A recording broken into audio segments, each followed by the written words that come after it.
So you've seen the character, trying to build it up with the circular formation and sketches. Here it is as a monochromatic in green, so we'll follow that piece, and here it is with Illustrator using the brush techniques, just kind of adding to it, starting out with an outline and then building this up. So here's all the graphics, putting the layer on the background and just dimming it down so you can see through it, testing all the brushes with a color and a fill, and that way you can create some of these, and actually using a different color instead of a black outline, just using some of the color that's going to be part of the composition.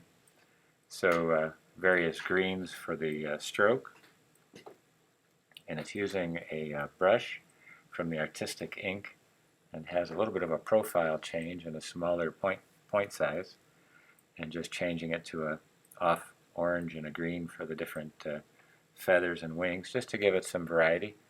Test it out, use the width tool a couple times to adjust it.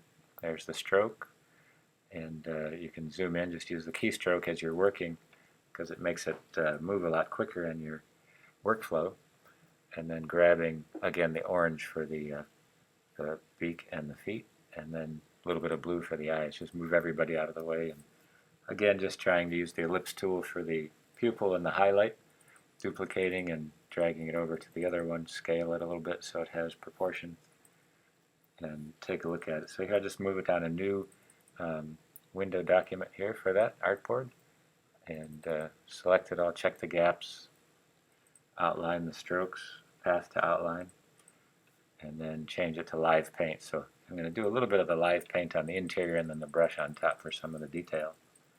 So I already established a number of gradients from the gradient editor, so I can either fill it with a solid color or a gradient just to get a color choice, and I can always go back and break it apart, expand it, and edit it separately just to go through it. But here's a quick way just to get a color tone right on there. So there's the major pieces filled in. Use a little bit of green, a little bit of pink for the red, and the eyes for complementary color.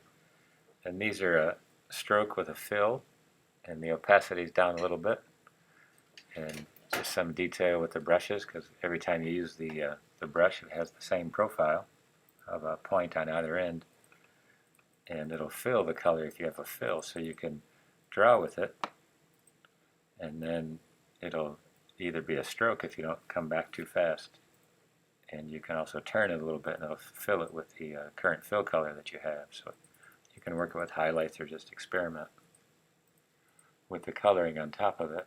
Some white highlights, different colors. If you missed a piece, you can actually just put color right over the top of it, and it gives you a pretty good result.